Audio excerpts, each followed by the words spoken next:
Assalamualaikum warahmatullahi wabarakatuh. Perkenalkan, nama saya Nia Karnia. NIM saya 2311231. Saya dari kelas P5G. Baiklah, di sini saya akan menjawab dua pertanyaan yang diberikan dalam tugas pengembangan kurikulum PAI, yang mana tentang kurikulum merdeka. Soal pertamanya itu tentang mengapa kurikulum merdeka menekankan pada pengembangan profil pelajar Pancasila serta literasi dan numerasinya. Menurut saya, itu ada beberapa alasan utama mengapa dua hal ini menjadi fokus penting dalam kurikulum merdeka. Pertama, profil pelajar Pancasila adalah gambaran ideal tentang karakter, kompetensi yang ingin dibentuk pada diri peserta didik di Indonesia. Dalam perkembangan zaman sekarang, kemampuan akademik saja tidak cukup. Kita tentunya harus menghadapi arus globalisasi, perkembangan teknologi digital, dan berbagai tantangan moral yang cukup berat. Karena itu, kurikulum merdeka tentunya harus memastikan bahwa siswa bukan hanya cerdas secara pengetahuan, tetapi juga memiliki karakter moral yang kuat. Profil pelajar Pancasila kan menekankan 6 dimensi. Yang pertama itu ada beriman dan bertakwa kepada Tuhan Yang Maha Esa, serta berakhlak mulia. Yang kedua itu ada berkebenekaan global. Yang ketiga itu ada gotong royong.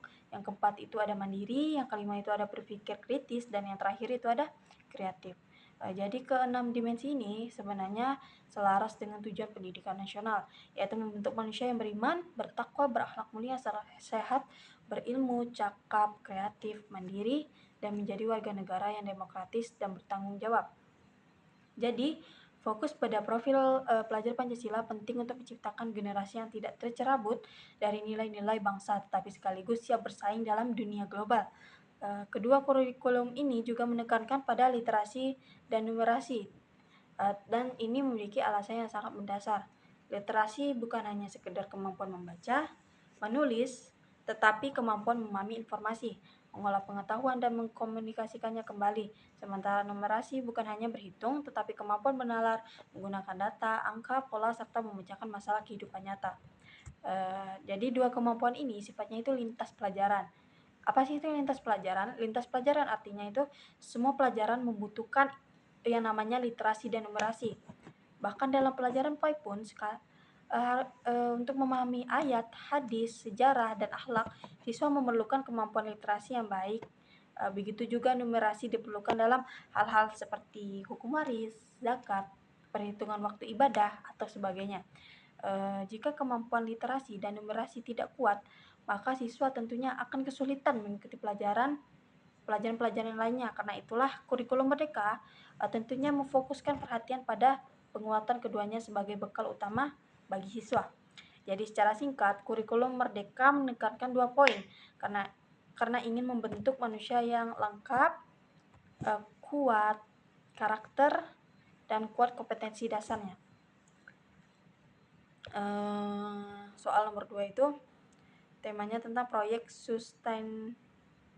sustainability, isunya tentang penurunan kuantitas dan kualitas air. Pada bagian ini saya akan menjawab dua pertanyaan yang diberikan. Yang pertama itu, materi pendidikan agama Islam apa yang cocok untuk memasukkan tema sustainability dengan isu penurunan air? Menurut saya ada beberapa materi PAI yang sangat relevan dan bisa diintegrasikan dengan tema ini. Pertama itu materi fikih tentang bersuci atau bertoharoh. Dalam Islam, air memiliki kedudukan yang sangat penting karena air syarat sahnya ibadah tertentu seperti berwudu, mandi wajib. Jika air kita untuk bersuci atau toharoh itu tercemar atau jumlahnya itu berkurang, maka tentunya ya umat Islam akan mengalami kesulitan dalam menjalankan ibadah.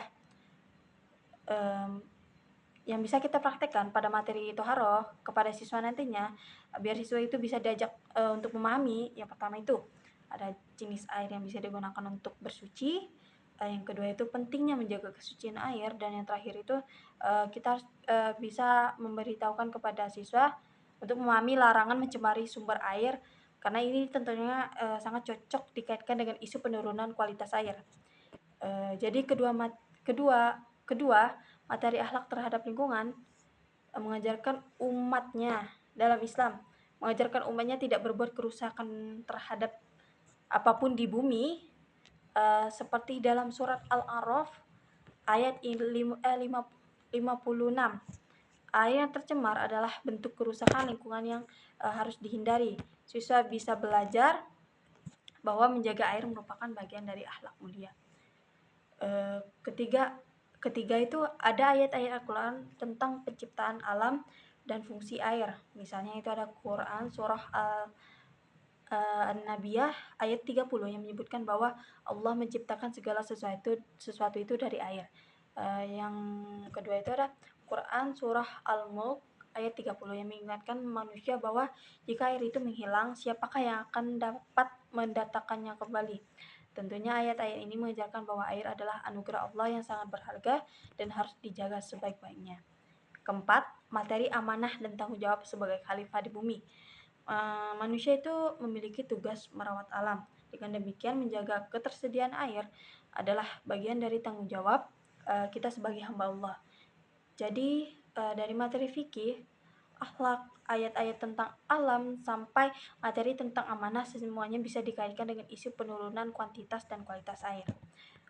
Pertanyaan yang kedua itu, bagaimana rencana implementasi pembelajaran berbasis proyek pada tema sustainability? Berikut adalah rencana implementasi PJBL atau Project Based Learning yang bisa digunakan.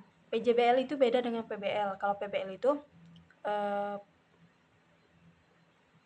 pembelajaran berbasis mencari masalahnya. Kalau PJBL itu pembelajaran berbasis project, artinya mencari sesuatu yang artinya itu bisa menciptakan suatu produk. Berikut adalah rencana implementasi PJBL yang bisa digunakan. Yang pertama itu pertanyaan pemantik.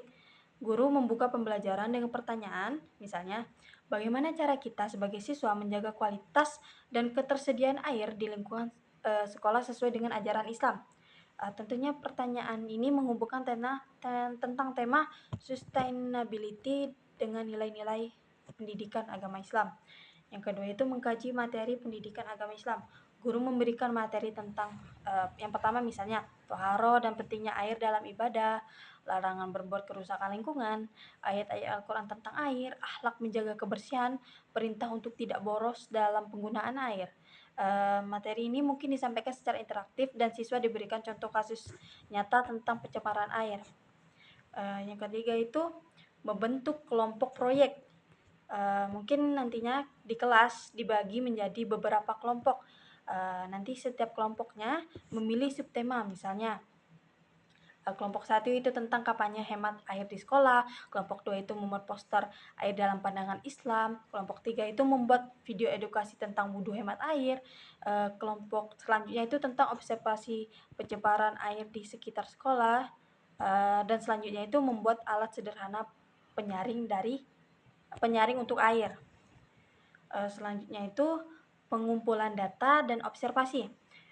Berbagai kegiatan yang dilakukan siswa, melihat penggunaan air di musola sekolah, mewawancarai petugas kebersihan, mengambil dokumentasi foto sebelum dan sesudah aksi pembersihan, mencatat kebiasaan siswa dalam menggunakan air, dan sebagainya. Selanjutnya itu tentang pembuatan produk proyek. Hasil proyek bisa sangat beragam seperti video kampanye, poster, pamflet, atau brosur. Selanjutnya itu ada karya tulis pendek, alat filter air sederhana, atau program hari hemat air di sekolah. Produk ini nantinya akan dipresentasikan kepada guru dan teman-teman. Nanti presentasinya itu masing-masing kelompok mempresentasikan misalnya yang pertama, apa masalah yang mereka temui, bagaimana pandangan Islam tentang menjaga air, apa solusi atau gerakannya yang mereka tawarkan, dan produk yang mereka hasilkan. Jadi presentasi ini bisa berupa video atau paparan langsung di kelas. Selanjutnya itu ada refleksi.